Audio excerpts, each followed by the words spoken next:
Earth has a surface area of almost 197 million square miles, and more than two-thirds of it is covered by water.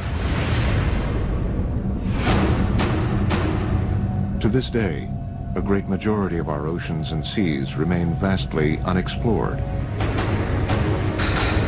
We know more about the secrets and enigmas of the lunar surface than we do about the world's waters. For as long as there have been eyewitness reports of UFOs in our skies, there have been similar reports of so-called USOs, or unidentified submerged objects, in our oceans. A USO is a UFO that goes into or out of water. In fact, UFOs and USOs are probably the same things. A UFO becomes a USO when it's no longer flying and submerges. For the first time ever, explore the mysteries of this most elusive class of UFO. Be nice if the Navy would tell us about all their observations of such craft. It is definitely possible to have an underwater vehicle at supersonic speed. From reports that the lost city of Atlantis is a secret base for USOs. The legend of Atlantis is based on knowledge that such a base exists today. To an eyewitness account recorded in Christopher Columbus's journal in 1492. They saw it going up and down in the night. To the world's only government-documented USO incident, a dramatic event off the coast of Nova Scotia, Canada. On the night of October 4, 67, a UFO was seen to hover over the waters of Shank Harbor, tilted to a 45-degree angle, and descended rapidly to the water surface, producing a flash and the sound of an explosion. According to researchers, deep-sea UFOs continue to lurk through the uncharted waters of Earth. Have UFOs visited our planet? Or are they already here?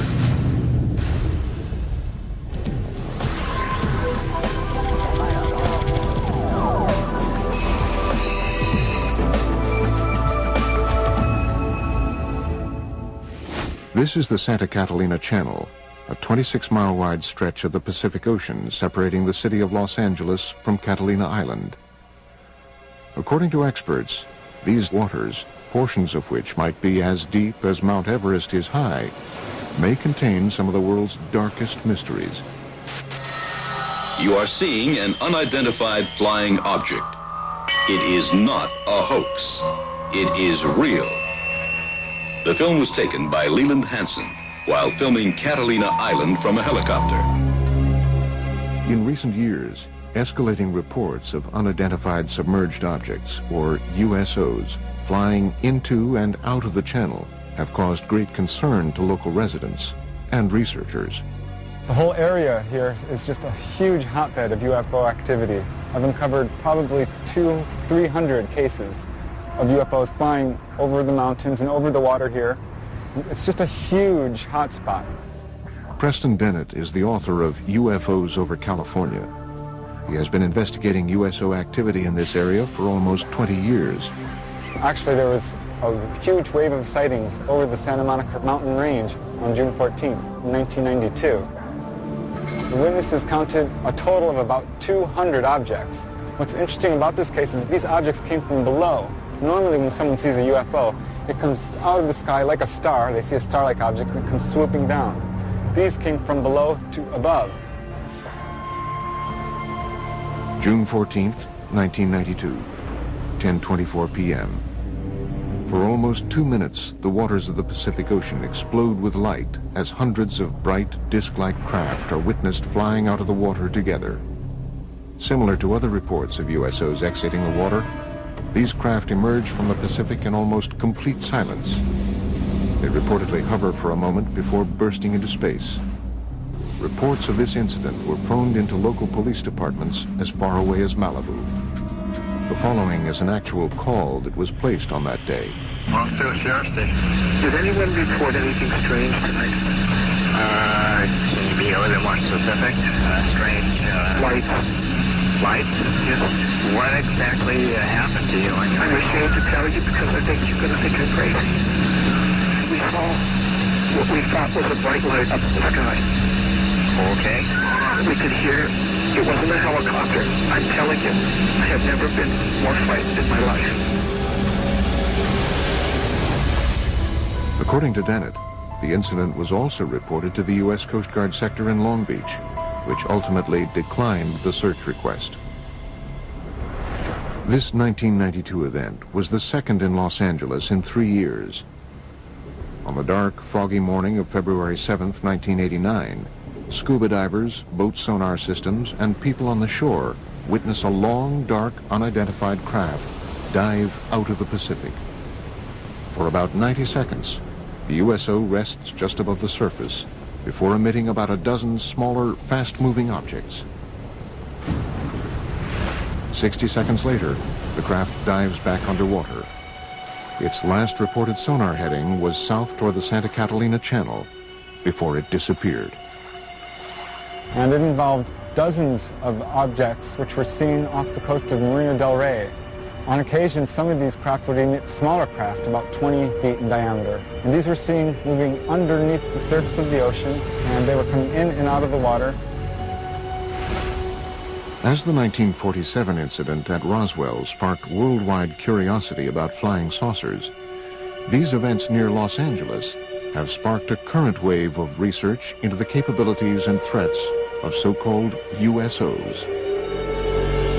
The oceans of the world covering, 70% of the planet, they hide a lot of history and a lot of mystery. There's a very good reason for a whole society of creatures, sentient creatures, advanced creatures living underwater because they can, because nobody goes there. It's fascinating to think of the underwater UFOs because they know a lot about this planet that you and I don't know. Unique to the USO phenomenon is the reported ability of these craft to multiply and break apart. One such astounding case has become known as the Golfo Nuevo event. On February 8, 1960, the Argentinian Navy is on alert as they track two unidentified submarine-like objects in its waters, thought to be American subs. Then, according to reports, the underwater objects are seen on sonar to break apart and fly out of the water. Sonar contact, 173, 438 yards. Search combat, sonar contact, 173, 438 yards. Two gigantic submarines sighted by the Argentinian Navy in 1960 inexplicably multiplied into 6 other submarine objects. The Argentinians were never able to catch them or destroy them because the objects simply disappeared. The case even caught the attention of the Soviet Union's most senior officials. Nikita Khrushchev, who was the leader of the Soviet Union at the time, was so much intrigued by the whole story that he sent his diplomatic attaché in Buenos Aires to find out what's been going on. While some researchers contend that these reported cases might be nothing more than military submarines firing torpedoes, others argue that submarines were not capable of firing 6 or more objects in 1960. Late USO researcher Ivan T. Sanderson's 1970 book, Invisible Residents, was the first to analyze the USO phenomenon. He reports on another remarkable example of USO behavior. In March 1963, the U.S. Navy submarine exercise is progressing as planned 100 miles off Puerto Rico. Suddenly, one Navy sub abruptly breaks from its assigned route after picking up an unidentified object traveling at speeds in excess of 150 knots. The submarines are astonished by the depth at which the unidentified craft is moving, 20,000 feet underwater. Gave the acoustic signature of a single propeller type of motion through the water, and it was tracked at depths down to 20,000 feet, whereas a typical crush depth for a submarine would be 7,000 feet. So this thing, whatever it was exceeding the technical capabilities of submarines at that time and even today. The vessel is tracked for almost 4 days by the entire carrier group. The object would reportedly propel away at impossible speeds and then stop and rest, allowing for continued tracking by the Navy. Reports about this event were sent back to Sinclair Fleet Headquarters in Norfolk, Virginia. However, an official determination into what was seen on sonar that afternoon was never made. But according to reports, the Navy lost track of the craft after midnight on the fourth day. It was never picked up on sonar again. Nobody advanced a theory as to how something could move that fast. We have reports of USOs going into and out of the water, but we don't have any of the technical data. Flying saucers that are above the ground, people see them. But what's underwater, the Navy sees them. And the Navy isn't talking about what it's finding.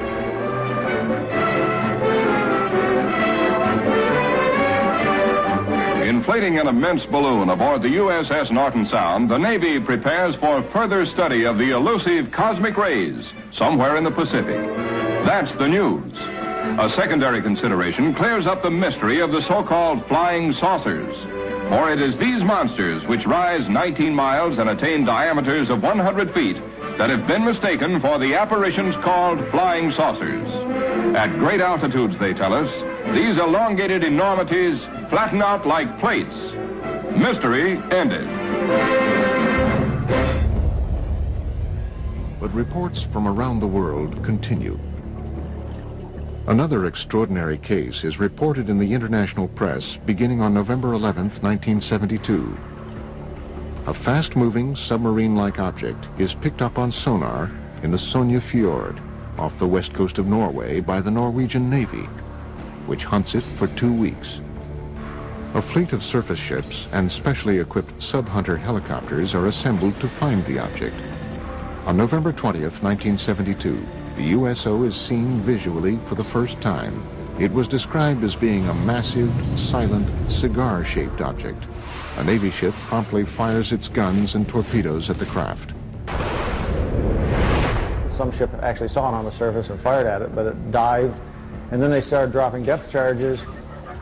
Although all the articles treat this as a submarine, the fact of the matter is nobody was able to identify it as a submarine. After tracking the object for almost 2 weeks, the Navy devises and executes a plan to blockade the fjord and trap the USO. They tried to seal off this fjord so nothing could get in or out. Nevertheless, after 14 or 15 days, this thing disappeared. So that may mean that this object, whatever it was tracked by the Navy, was not a submarine at all, but an unidentified submerged object. Coming up, did Christopher Columbus and his crew witness USOs flying into and out of the Atlantic on October 11th, 1492? One of the earlier cases comes all the way back from the day before Columbus Day in 1492, before there was a Columbus Day. And it happened on the Santa Maria.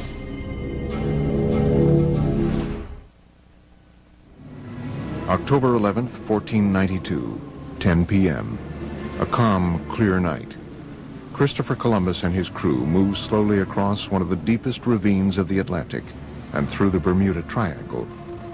Below them is almost 4 miles of water. Suddenly, unearthly lights are seen flashing across the bottom of the ocean. One of the earlier cases comes all the way back from the day before Columbus Day in 1492, before there was a Columbus Day. And it happened on the Santa Maria. This person's name was Gutierrez. And Gutierrez was on the Santa Maria with Christopher Columbus and noticed an object rising out of the water, a disc-shaped object. A great flash of light with a level of brilliance unlike anything known at the time suddenly erupts from the sea to the sky, startling Columbus and his crew of 120 aboard the 3-ship Spanish fleet. In less than 5 hours, they would discover the New World. Christopher Columbus maintained a log in the ship. It describes what could be interpreted as a UFO event. They saw, in the description given in the logbook, the flickering of a wax candle going up and down in the night. It couldn't have been a campfire on ground because it was beyond the horizon. This possible USO incident is more than just legend and lore. For the first time ever, original text from Columbus's log has been made available to the History Channel by archivists at Fordham University, custodian of a rare handwritten copy of the journal. The October 11th, 1492 sighting was not an isolated occurrence. Over the 2-month journey, Columbus's log exhibits a consistent pattern of cryptically reported peculiar incidents, including unexplained sightings and unusual events in outer space. The following is from an entry on September 10th, 1492, the halfway point of the voyage. The crew of the Nina stated they had seen a garaho and a water wagtail, but these birds never go farther than 25 leagues from the land.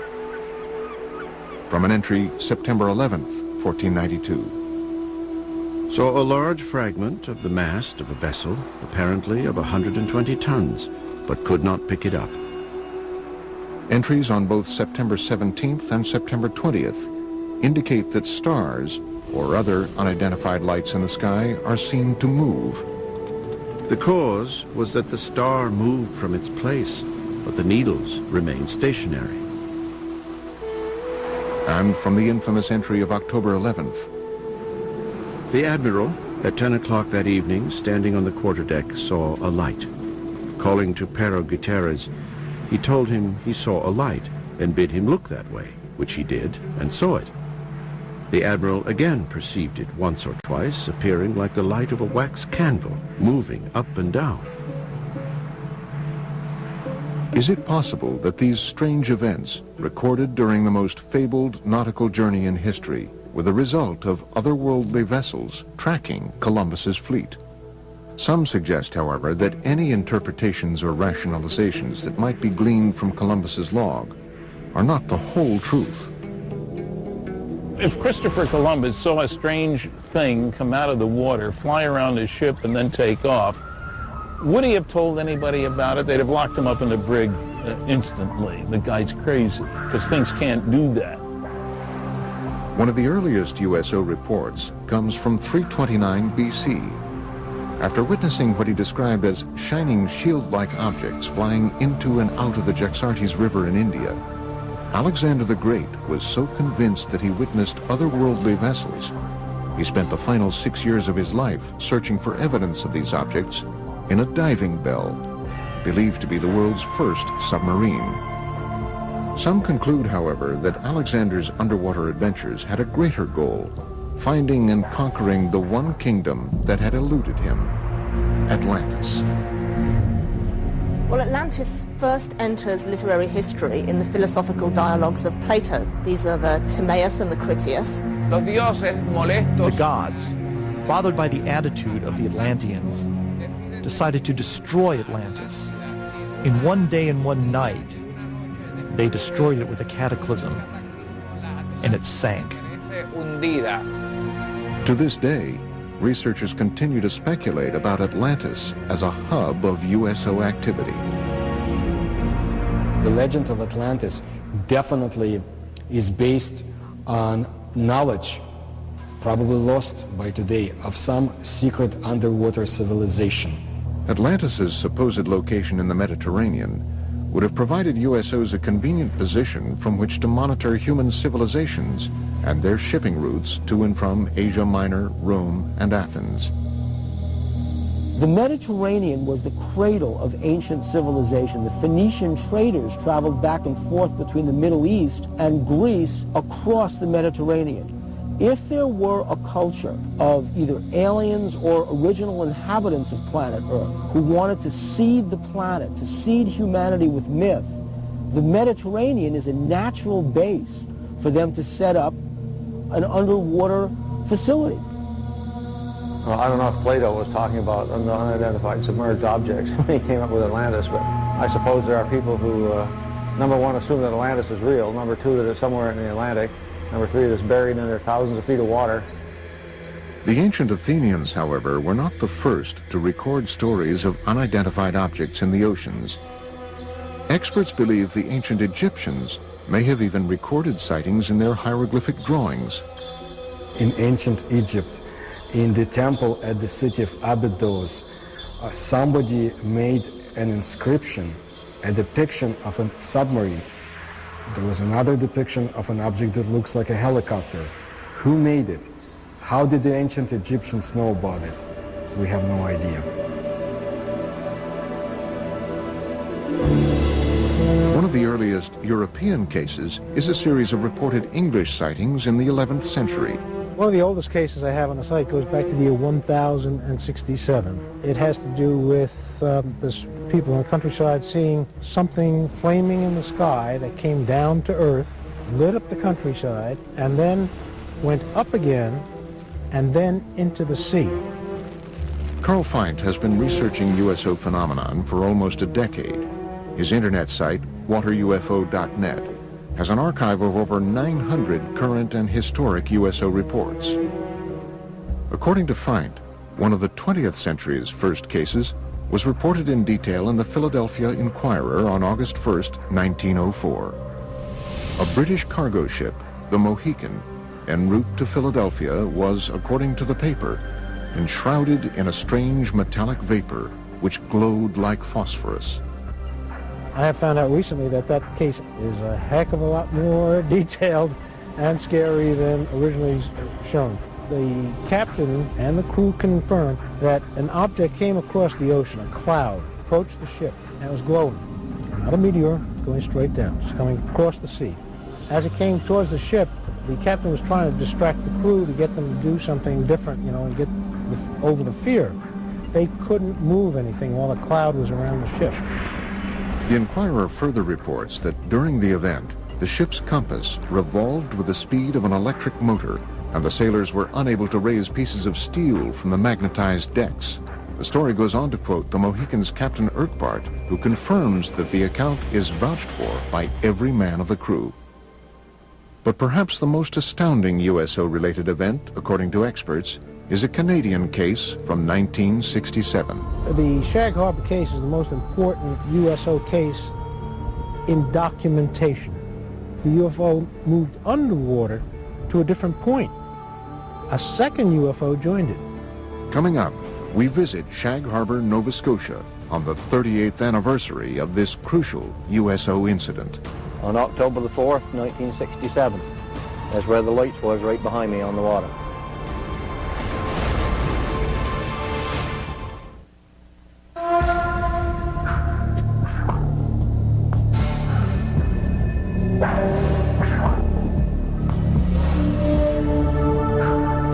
Years ago today, October 4th, 1967, approximately 20 after 11 in the evening, something happened in Shag Harbor that became quite memorable in later years. The night of October 4th, 67 has become known as the Night of the UFOs among many UFO researchers. The Shag Harbor incident has become the best known aspect of that night. Chris Stiles and Don Ledger have spent the past decade researching the 1967 Shag Harbor USO incident. The case, widely reported throughout Canada at the time, had been largely forgotten in subsequent years. Their 2001 book, Dark Object, reopened the case, shedding new light on the many reported USO events of that night and the weeks following. The reason that the Shag Harbor incident came to the forefront and kind of eclipsed the importance of the other sightings from the Night of the UFOs is simply the fact that it's the one case where something came down out of the sky and crashed into the water. It made a noise, it made a flash. It's also unique in the sense that nobody reported a UFO. Several calls came in very quickly to the nearby Royal Canadian Mounted Police Detachment, and those reports said simply that people had seen lights, or perhaps an aircraft had crashed into the waters of what they called the Sound. The interest and the concern was totally for the possibility of survivors. Nobody reported a UFO.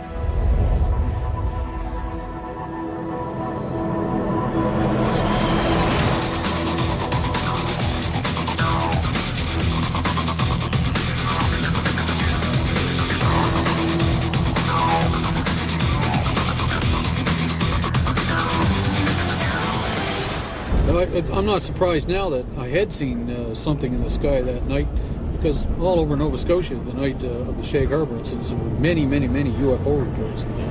Just up around the bend, we'll be coming into Shag Harbor, and the site crowd gathered and watched whatever it was that happened here 38 years ago today. Each year, Ledger and Stiles make an anniversary trip to Shag Harbor to meet with Norm Smith, one of only 3 surviving witnesses. See the island out there? That's where it all took place, right off there. That's where we seen the light in the water. Hey, sir. You been? Good. Wow. There we go. Same old, isn't it? The three of us stood on the lawn watching the lights. Eventually it started going, it looked like it was moving to us, and then on a downward slope towards the ground. We thought it was a plane crash, so we jumped in the vehicle in my old man's car and my uncle's, and we went up to this spot right here by the Irish Moss plant. And when we got here, there was probably 10, 12 other people. We watched the lights on the water for a period of 2 or 3 minutes, and then the lights disappeared. What happens next is indisputable. Before midnight on Wednesday, October 4th, the Royal Canadian Mounted Police officers who witnessed the event from the shoreline searched the water on boats until 3 a.m. with the help of several local fishermen, including Norm Smith. At noon on Friday, October 6th, Canadian Navy divers from Halifax arrive and search the area through the weekend. Eventually, 7 divers were dispatched from the Fleet Diving Unit in Halifax and taken down to Shag Harbour. The search effort continued through all the daylight hours of Saturday and Sunday, and by Monday morning that search was officially terminated in Ottawa. And they just simply state unidentified flying object and circle it and underline it. According to government reports, the object travels from the south to the north along the Nova Scotia shoreline. At one point, it stops and hovers. Then at approximately 11:20 p.m., it enters the water at a 45-degree angle, 300 yards offshore. Directly behind me where we seen the lights, right at Bomb Portage Island, directly behind me. When the Royal Canadian Mounted Police officers that had responded to the call arrived at the shoreline of Old Highway number 3, the UFO was still moving upon the surface of the water. The object also appeared to be leaving a trail of dense yellow foam. In the weeks following October 4th, the story becomes even more mysterious. The case is front-page news across Canada, and as Ledger and Stiles report in their book, in the days just prior to the Canadian military's official classification of this incident as a UFO event, a second craft enters the waters of Nova Scotia to rendezvous with the first craft. Then this thing resumed its headway back down this way at about 4,400 miles an hour and came down through northern New Brunswick, right down over the Bay of Fundy, across the southwestern tip of Nova Scotia, across this way, and went down in the water here. Authorities already knew the object was no longer there, that it had moved under the water and had come to rest on the seabed. It sat there for almost a week, right to the hour. And after that time, it began moving under the water to the Gulf of Maine with the aid of a second craft that was helping repair it. And the two of them broke the surface of the water and flew away out over the Gulf of Maine. Interestingly enough, there is a second report of a sighting 1 week in Shag Harbour of 2 sets of lights, one orange, one yellow, leaving the water and flying away. This case continues to inspire debate and continued research into the events of October 4th, 1967. There are a large amount of primary documents that support interpreting Shag Harbour as a crash scenario of a UFO. And in one of the paragraphs, it actually says a preliminary investigation has been conducted, and it has been discovered that this object is not the result of a flare, float, downed aircraft, or in fact any known object. I didn't know then, back 30-odd years ago, I didn't know whether it was a UFO or what it was. But nobody will ever make me believe that there was nothing there, because it was. Coming up, seen for the first time, video evidence of what might possibly be a USO emerging from the waters of Laguna Cartagena in Puerto Rico. And they are coming towards Laguna Cartagena. And later, a University of California scientist reveals that supersonic speed by deep-sea UFOs is not only scientifically possible, but likely. A region with perhaps the longest legacy of USO activity is the area around Puerto Rico. As the mysterious southern point of the Bermuda Triangle, the island has been at the center of USO debate for decades. Puerto Rico is a hot spot for underwater UFO activity, and it seems to match the pattern of other cases. Puerto Rico is considered in all of the Americas to be the place where there's the greatest number of USO sightings. Members of the Puerto Rican-based ufology group, Project Argus, agreed to lead a tour of some of the island's more notable USO-related areas. Laguna Cartagena is an isolated lake near the southwestern corner of the island. It has become linked to much of Puerto Rico's reported USO activity. I have been conducting investigations for years in Laguna Cartagena, where there's also a lot of secrecy about USOs. Laguna Cartagena since 1930 has been a place where hundreds of cases were reported of flying objects coming and going from the area. October 8, 2002, approximately 9 p.m., Puerto Rican police officer and Project Argus member Carlos Torres witnesses a red glowing USO fly out of the waters of Laguna Cartagena at an incredible speed. Then it stops and hovers just above the water. I was a witness of an object suspended over Laguna Cartagena. The military got involved because they were also witnesses. The object flew away and then back from Monte Indio. And it stopped and hovered over Laguna Cartagena. After hovering for several minutes over the area, the object was seen to crash back into the lake. Another Argus member, Giuseppe Quiñones, believes he captured the same object on videotape in 2004. I took a video on November 20th, 2004, in the immediate area of Laguna Cartagena. Seen for the first time, possible video evidence of a USO near this enigmatic lake. The brightly lit, craft-like object was seen emerging from the water. Here, it hovers for almost 1 minute before flying away. In the mid-1990s, several attempts to disprove the USO activities were made, despite hundreds of witnesses that said they saw lights going in and coming out of the water. They have been seen all over Puerto Rico. Specifically, the most mentioned places are Laguna Cartagena and Route 303. The region of Lajas, through which Route 303 runs, has been another source of significant USO and UFO reports, including a possible 1997 crash on Monte Indio that left behind a scorched earth impact zone and many unanswered questions. In May 5, 1997, a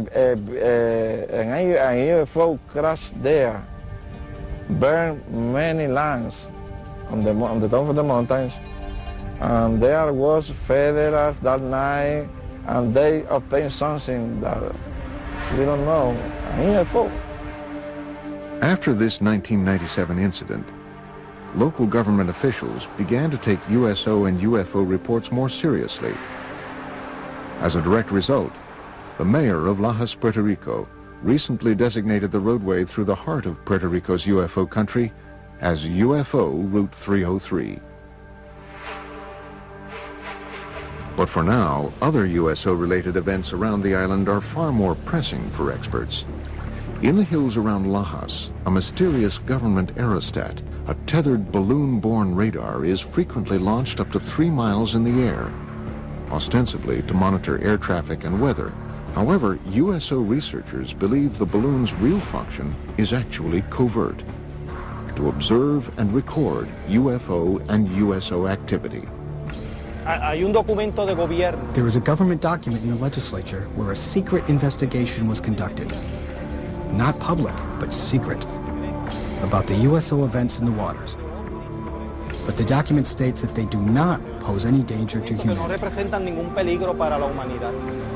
The volume of USO reports from around this small island have prompted many to speculate that the deep waters directly below the southern tip of the Bermuda Triangle, just offshore, conceal more than USOs.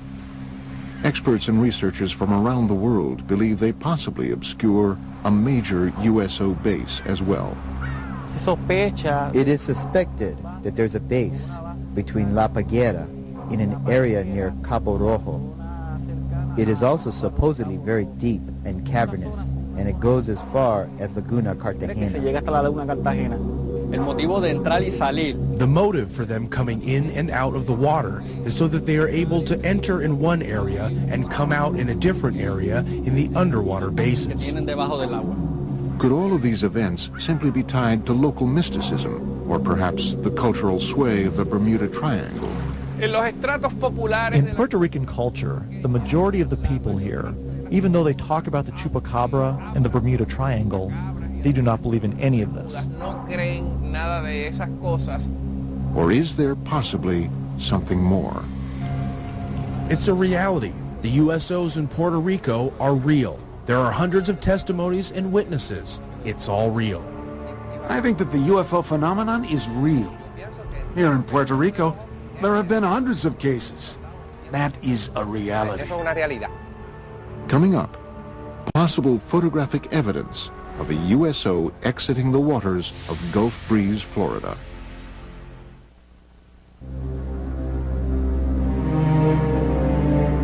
It is believed that unidentified submerged objects are able to move through our oceans and seas in ways that defy all principles of modern physics.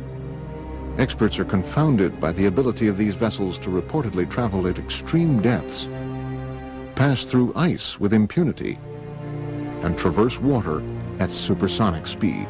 These kinds of craft, ostensibly, can travel underneath the water because they are impervious to water, just like they're impervious to gamma rays, cosmic rays, impervious to anything that gets in the way of their traveling in space. According to all information, we are dealing with a very advanced technology. They circle ships and next thing you know, dive into the water. It's not a barrier to them. They just go from one medium to another. In late 1969, while conducting their regular Operation Deep Freeze ice-breaking exercises near Antarctica, U.S. Navy sailors aboard the USS Calcaterra reportedly witness an unidentified submerged object with some extraordinary capabilities. Ivan Sanderson in Argosy magazine, where he talks about an event somewhere in the Arctic when an object came up through the ice and took off. Really sort of burrowed its way through.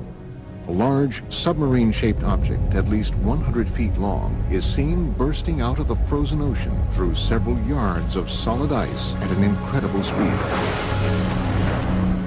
But this case, however, is only one of many similar incidents reported by navies around the world. I know of one case that occurred near Leningrad. In the winter of 1976. A USO broke down through the ice, maneuvered underwater, and then again broke back out through the ice. They do melt ice. Now, if you had a meteor, the dynamics of the thing would break the ice into chunks and scatter them all over the place. With the UFO, it's a clean hole. USO witnesses have also reported seeing waterspouts beneath USOs as they exit the water, including Ed Walters, a resident of Gulf Breeze, Florida, who snapped this never-before-seen Polaroid picture of what appears to be a USO above a tornado-shaped waterspout on July 7th, 1988. So he was looking north towards Gulf Breeze across the Santa Rosa Sound, a distance of about 7,000 feet. He noticed that the water down beneath the object started to get all foamy or something. You could see it dancing around, and all of a sudden this column of water went up and contacted the bottom of it. The picture that he took actually shows that. Such cases have caused some experts to assert that USOs might possibly use water as a fuel source. There are those who feel that water is essential for the fusion process. There are a lot of cases where UFOs hover over reservoirs and small bodies of water, not only large bodies of water. It does seem to be some evidence that they can use water to help their craft in some way. They may use water as a fuel. When these cases where they talk about objects hovering over the water and seeming to suck water up in, certainly sounds like they need a big drink or something to keep going. Modern scientific theories abound about how USOs developed the ability to propel themselves through water with great efficiency. Researchers envision everything from massive jet-like propulsion systems to frictionless bubbles that cocoon the objects. So the engines wouldn't be engines as you and I would imagine engines. They would be generators generating a magnetic force, creating a magnetic envelope around the craft that repels the Earth's natural magnetism, hence allowing them to accelerate, decelerate, climb, fall, and navigate through the water. By exerting forces at the surrounding fluid, seawater, nice electrically conducting fluid, you control the drag, you control the flow, the speed, the lift. You can get around all the problems of high-speed motion under the water. A magneto-aerodynamic system would work similar to the electromagnetic submarine that was successfully tested. An electromagnetic submarine was in fact built and tested by the University of California, Santa Barbara in the mid-1960s. It took advantage of saltwater's natural ability to conduct electricity. The first successful test of an electromagnetic propulsion system was conducted on Earth in 1966, when this electromagnetic submarine was first demonstrated. This electromagnetic submarine moves through the water as a result of electromagnetic forces. It has absolutely no moving parts. The principle here is that seawater is an electrically conducting fluid. You push against the seawater by Newton's laws, elementary physics, it pushes back, and off you go. Is it possible that USOs take advantage of this natural capability of our oceans to reach supersonic speed?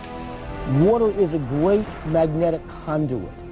In fact, if they were traveling using a process called diamagnetism, which is a weak repellent force, then water would enhance that force, which would explain why these craft are able to navigate in water so well. One researcher theorizes that USOs might move rapidly through the water and avoid catastrophic damage using the same principles as a common light bulb. UFO is the filament in this particular case, and the bulb is the field, and that protects the UFO. It keeps the water from coming onto it when it goes in. They move it though, and it never touches the UFO. And that can be achieved by creating so-called supercavitating bubble around the whole object. In that way, whole object travels together with a bubble of water vapor. Marco Princivac is a professor of mechanical engineering at the University of California, Riverside. He devised an experiment for the History Channel demonstrating the physics behind possible supersonic movement through the water. Basically, the only thing that you can play with is a shape of a vehicle. And it will deviate from standard shapes of a submarine. To demonstrate how different shapes can produce the conditions for supersonic underwater travel, Princivac and his team force an underwater current along with green dye and high-powered lasers around different submerged objects. So if we have something called a streamlined body, we see that fluid flows undisturbedly around that body. This red streamlined object represents the perfect shape for a fast-moving underwater vessel. In direct contrast, the cube that is tested creates massive resistance all around the object. A good shape for an underwater supercavitating vehicle would be something similar to a return capsule of Soyuz or other space missions.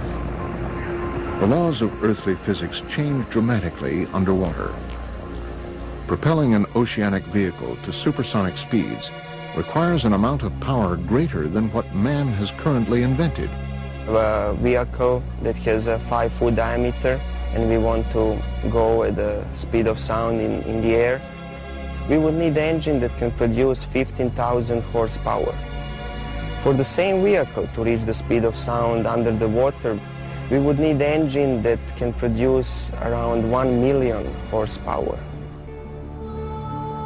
While it might be scientifically possible for USOs to prowl the oceans at supersonic speed, how have these craft developed the technology required to achieve this milestone?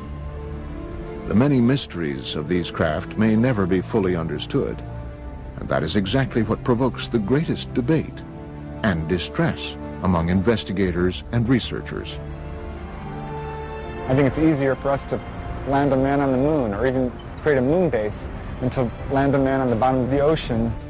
If they're hostile and have come here to conquer Earth, they would have done it 1 million years ago.